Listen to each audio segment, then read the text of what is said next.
Now, I can imagine that you guys are ready to dig in and create a really cool ancient glacier comp, but we have to do a little bit of work first, and that entails, of course, finding images. Now, you can either use your digital camera, whether it's a high-end camera or even a camera that's on your phone. You're going to find pictures that you're going to use. So, one of the websites that I always recommend, of course, is burningwell.org. So definitely, bookmark this. Sometimes, though, it's down lately, so you might see this retry for a live version. I'm not quite sure what's going on. So, if you can't get some images here, I also recommend a place called cgtextures.com. Now, there's a ton of images here, and the membership is free. So just join up and do the free membership like I did, and you can just search for anything you need there. I found all kinds of really cool images. And this is something I really want to bring up because even though we're working on a glacier, there are some other kinds of textures that might very well do the job for us. For example, we're going to start out with a picture like so. Let me just go ahead and find it on my hard drive here. I have this image here, as you see. And, well, we have some plains here. We have some grass. We have some trees in the background.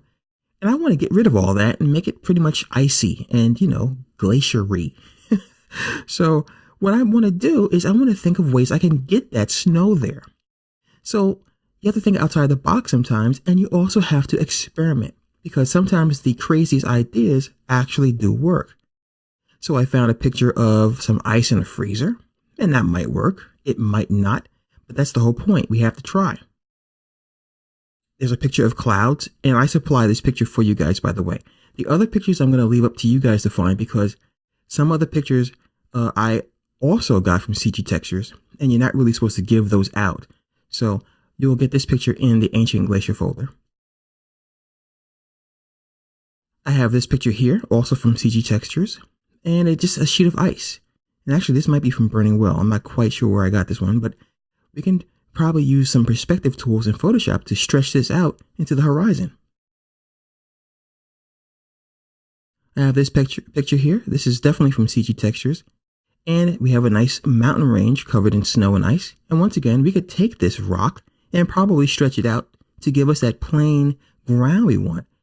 So what I'm doing when I'm thinking about how I want to do a comp is I'm taking other pictures and I'm thinking to myself, if this is an ancient glacier, what does this ground look like? So I'm thinking to myself, it might look like this. Or if we were to take this picture and just work with this topmost portion and stretch it out and make it look like it's ground, maybe that might work as tundra as well. This might work as well also as a reference for that kind of atmospheric feeling to give it a very cold, brisk feeling with this very foggy day. And this is a glacier as well. These rocks might work because we might want to break up that surface and just have a couple of rocks jutting from the icy surface. This might also work as well. And don't worry, I'm going to show you guys how we can use layer masks to blend these things together. And we're going to do lots of color correction inside of Photoshop because Photoshop works hand in hand with After Effects. Now, this is one of the first pieces of ice that I found. And I really don't know if this is going to work as it is, but we might be able to create maybe a frozen lake or something like that. And for the foreground, just to give the picture some dimensionality, I might want to have a branch that's, hanging down from the image so that it looks like we're in the scene to give it some dimension. Now, this picture is interesting. This is some waves. But if you really use your imagination, it could be frozen tundra as well, right? So we have this area here that could be ice. So that's what I'm trying to do when I'm looking for images. I'm taking the picture as it is and I'm imagining it as something else. And when you do that, you can almost see it.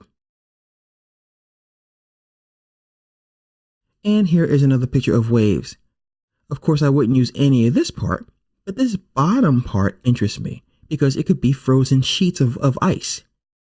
So I highly encourage you guys to visit these websites and to look under different categories. For example, look under rock. They have cliffs here. You have actual pictures sometimes too. Look under water. All right. You can look under waves. This is where I found these pictures. Waterfalls. There is a landscapes section. And this is where I got these pictures of rocks and mountains. So spend some quality time here, because if you're going to be doing composites, whether you're going to stay in Photoshop to create a still image or you're going to animate it like we are, you still want to have a nice library of images that you can depend on so that you can choose what you need to and also have enough room to experiment.